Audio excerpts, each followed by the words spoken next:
My name is Ryan from Askreddit Tells, and today we're going to be doing something a little bit different. We're going to be looking at some of the top stories on r/EntitledParents. We have an announcement. The following video is a part of a contest for you, the viewer. And the rules are pretty simple too.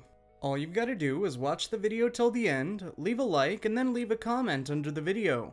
If this video reaches 500 comments or more, then the best comment's gonna get $10 via PayPal. Pretty cool, right? So make sure you share this video with all your friends and family and get it to 500 or more comments. Because the winner could even be you. Neighbors tried to label me a prostitute because I was sexually active. I lived in Melbourne, Australia for about a year, 2013 to 2014. There I met a gorgeous same-sex couple, Brian and Derek, name changed. They were both bisexual, they lived in the same building as me on the floor directly above mine, and I soon entered a sexual relationship with both of them. We would have threesomes and sometimes gangbangs. Besides the awesome sex, I also became really good friends with them and we are still in touch. It was tons of fun for all involved. Among my neighbors were a middle-aged couple with 2 children. They lived right across the hallway from me and were quick to judge us after seeing Brian and Derek exiting my apartment early in the morning on more than one occasion.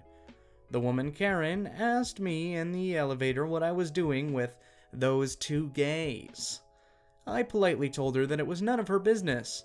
When she kept on pestering me, I told her, "If you must know, I'm friends with benefits with them. Now leave me alone."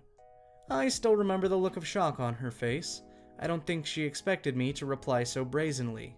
When I told Brian and Derek about this, they shared their own experience in dealing with them.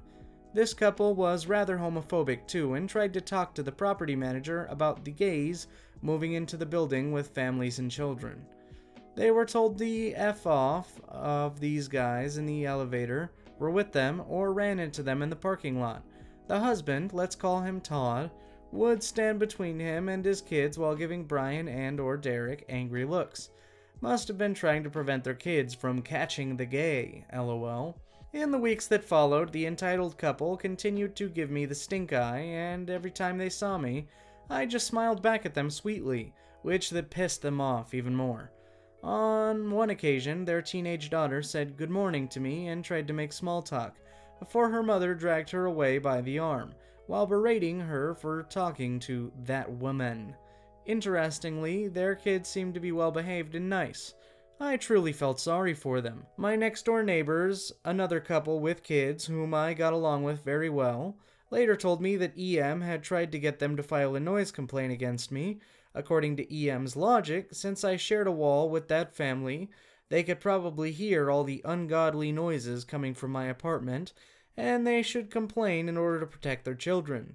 The nice couple then told them that they would do no such thing, as I had never bothered them, and they had never heard any such noises coming from my apartment. One night, Brian, Derek, and I decided to have a foursome that would involve the 3 of us and Brian and Derek's friend Dean.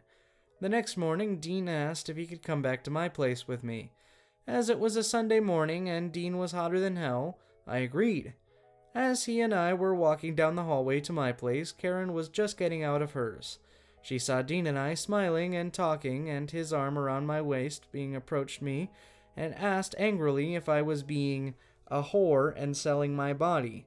I told her she was insane and asked her kindly to F off. Later that day, I received a call from the property manager.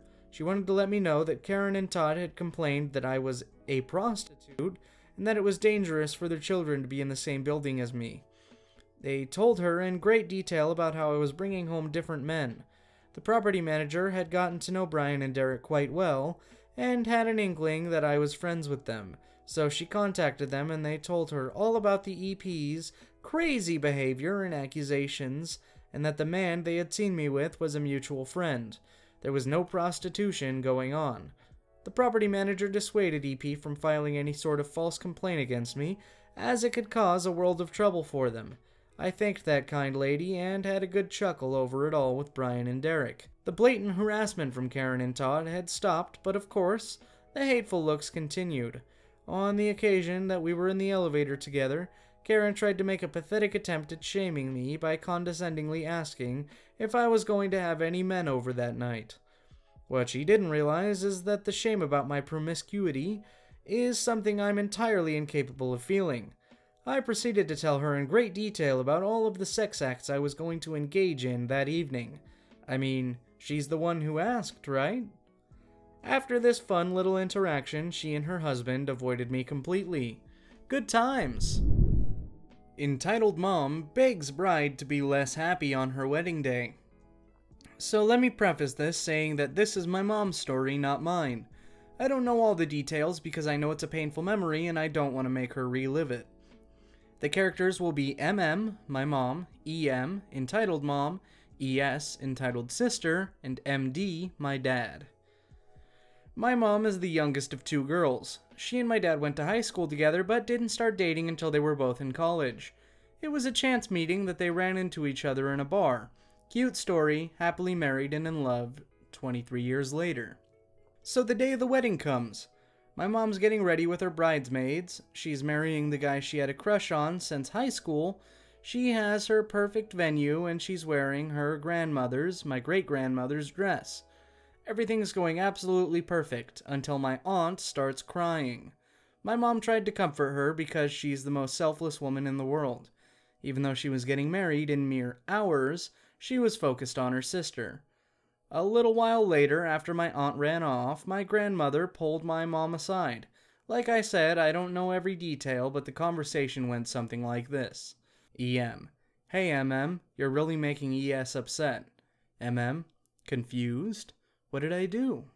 EM: You're way too happy and it's making her upset that she didn't get married before you.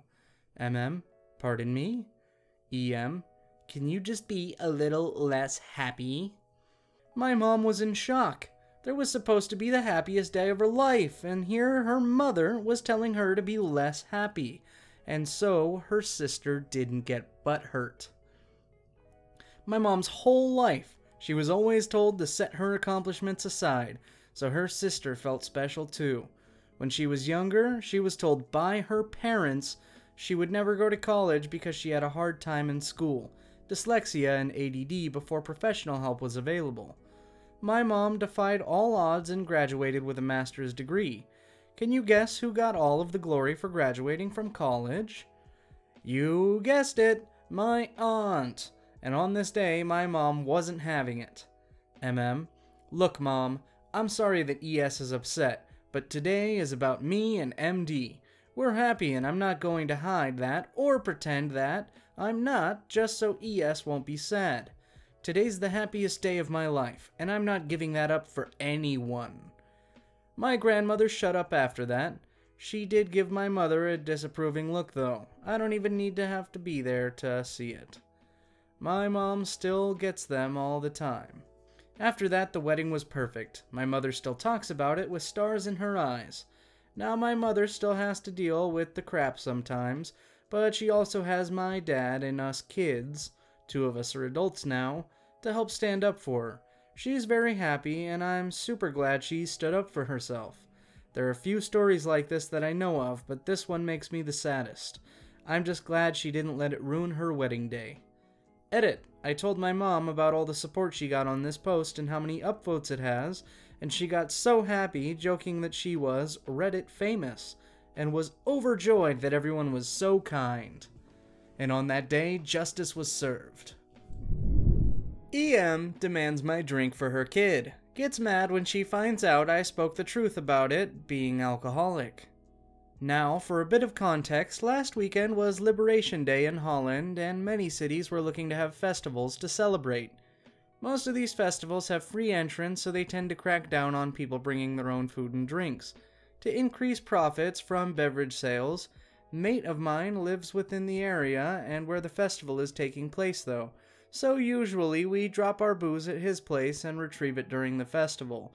Since it didn't seem like a terrific idea to walk around with a bottle of JD, I mixed it into a 1-liter Coca-Cola vanilla bottle with just enough Coke that it looked like Coke and went onto the festival grounds. I'm assuming everybody's familiar with the common abbreviations. JD is my good friend Jack Daniels. We've been through a lot together. While walking around the festival with the bottle of Coke, I feel a tap on my shoulder. Festival etiquette is to move over to the side and let someone pass, my apologies. After which I move along and I suddenly feel a hand grabbing my shoulder and trying to pull me back. So I turn around and I'm faced with a typical Karen. EM, where'd you get that? Pointing at the bottle. Me, brought it from home. EM, can my kid have some? Me, not wanting everybody to know I had booze on me. They sell Coke over there. You can buy your kid a fresh cold one. EM, they don't sell vanilla Coke there, and he doesn't like the regular one. He wants yours. Holds out hand. Me, if he doesn't like the regular one, I'm pretty sure he won't like this one any better. Meanwhile, the kid has started squealing about how he's thirsty and wants that one.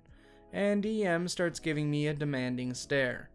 Me, okay lady, I'm gonna be honest with you. Half of this bottle is whiskey, and I don't think it's a good idea to give the kid whiskey.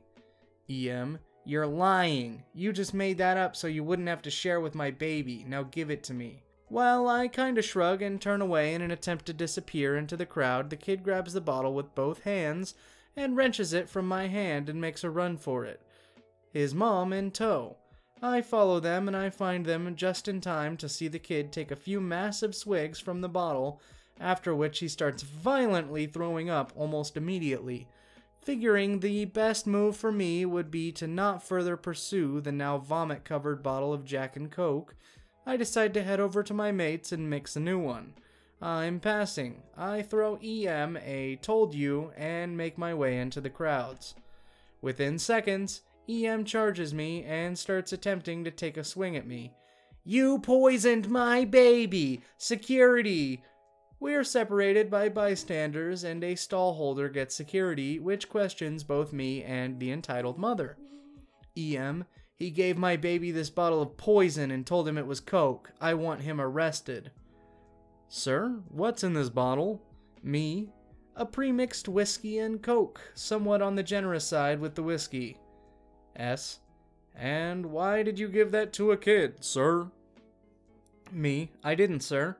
I was mostly planning on getting smashed myself, to be fair. They thought it was Coke and wouldn't believe me when I told them it was booze and snatched the bottle from me. What you're seeing here is just the result of the kid taking a drink before I was able to stop him. At this point, a bystander chimes in, confirming that he saw the kid snatch the bottle from my hand, although he hadn't heard the conversation. Security tells the mom to not pull that shit again, and to take her still crying kid to the first aid post, and instructs me to be more careful with the next batch I'm inevitably about to make.